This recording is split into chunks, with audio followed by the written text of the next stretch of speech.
Mic check, mic check. Welcome to the story time of when I woke up to cops in my room. This is not a drill. Uh, who snitched? Who called a popo? This story is really not like as ghetto as it sounds. It's random, really. It's just really random.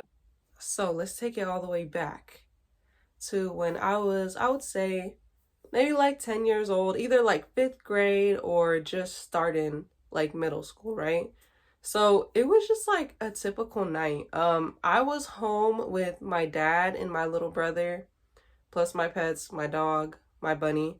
Um, my mom, I believe, was out at something with her friends or like a sorority event, and my sister was in high school, so she was at like a party or something, I believe. So it was just the three of us at home, right? But all doing our own thing. So before I went to sleep that night, I remember it was just typical. Like, I was just watching TV. I remember I was into like art. I was doing some painting, hanging out with my rabbit. Just the typical shit. I've always been a homebody. I've always been inside. Okay? And I'm 21 now.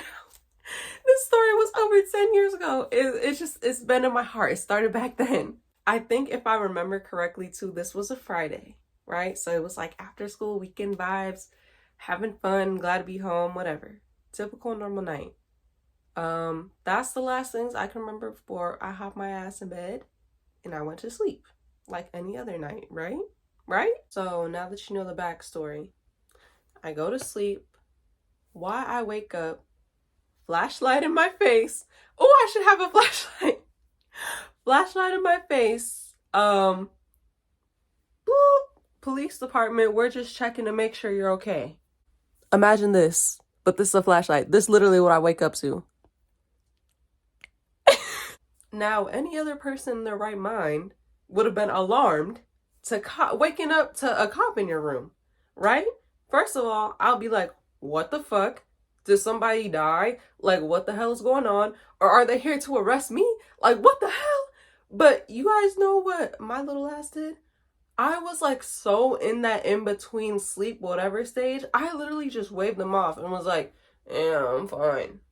And my ass fell back asleep.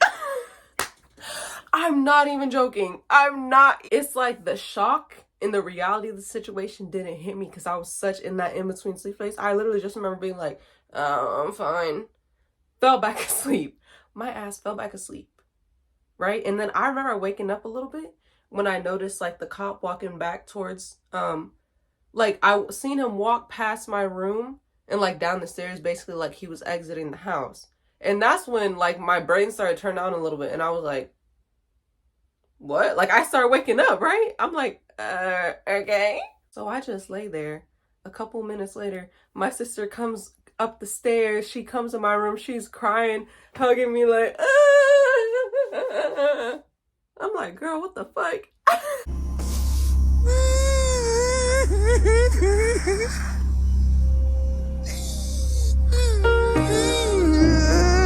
I'm so confused, still half asleep. Why is this girl crying? And so then eventually I go downstairs, all my family's there, the cops are gone, and I finally get my answers. We talk about what the fuck just happened. And y'all want to know what this shit was about? So basically, like I said, y'all, this story is not as ghetto as it sounds. It's really just random. Okay? It's random. So I go downstairs. Apparently, my sister, when she got home from her party or whatever, she didn't have her key. So she's knocking on the door, she's ringing the doorbell, she's calling my dad, and apparently all of us are knocked the fuck out. Like everybody's dead asleep. So girl, nobody. So yeah, basically I guess she said she was doing that for a long time and then she just sat. And Amar, if you're watching this, you have fake friends, because why they watch to see if you get in the house? Yeah, they fake. They could have avoided this. So she's like panicking, like, why is nobody answering? I'm out here by myself in the cold. And I guess she calls my mom.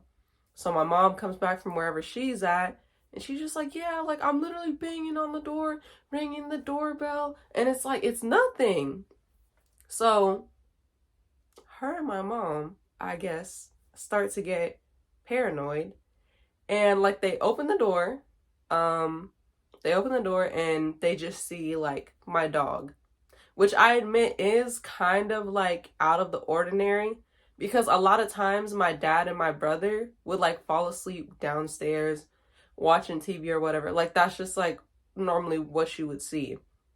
But like I guess downstairs was just empty and they just saw Stitch, my dog. Hey Stitch.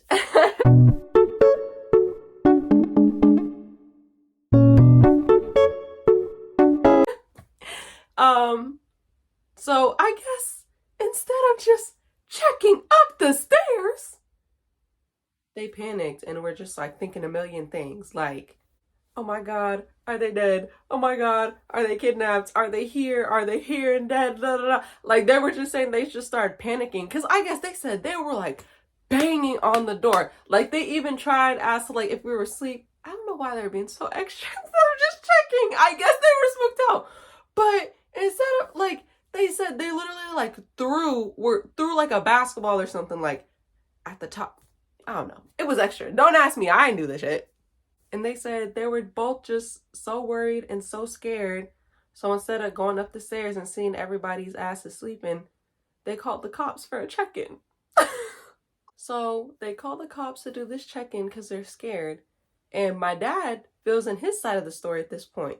Why he say he finally decided to wake up when the cops were here. So he said he's waking up, he's coming down the stairs, the cops are right there, armed. My dad's like, oh shit. Like, he literally chose the worst time to wake up. Sir, but he's a heavy sleeper. Anyway, he was like, I was scared as shit. There was a cop in there pointing a gun at me. We're black. And yeah, but then my mom was like, yeah, that's my husband, blah, blah, blah. And then I guess, yeah, like he was just like, is there anybody? The cops started questioning my dad, like, is there anybody in the house? He's like, yeah, man, like my son and my daughter are upstairs sleeping. There's a rabbit upstairs sleeping, or not sleeping, but my bitch Peter, he was in there with me. And yeah, so they just went up and they checked, and I guess that's what the fuck the check was when they were checking, talking about blah, blah, police department, just checking to see if you're okay. What the hell? I didn't even talk to my brother about this. I wonder if he woke up because he was younger back then. I don't. So yeah, that was the story. So random, so unnecessary. But yeah, y'all, when I was like 10, I woke up to a cop in my face. I woke up to a cop in my face. And it's so funny just being a kid or being so naive. I'm like, bro, if that shit happened to me right now, I would be scared as fuck. Because why are you in here? First of all, cops are scary. Okay. But second of all, like, what would be the reason that they're in my house? Like, that's so alarming. And my little ass literally just waved him off. Oh, I'm okay. Girl. But yeah, thank you to anyone who watched this story time. This is my first video. Please like, comment, and subscribe. My socials are Alicia Milan. I'm gonna put it on the screen when I figure out how to do that. On TikTok, Instagram, you may be here from TikTok. Yeah, I'm really looking forward to doing videos. Like, I really like this. I'm really passionate about it. And just look forward to basically, I'm gonna do story times and just talk about like healing content and stuff I'm interested in talking about. If you came from TikTok, you know the vibes. It's just gonna be a longer version of my TikTok, and I'm so excited. But yeah, thanks for watching, everyone. I will catch you guys in the next one. Bye.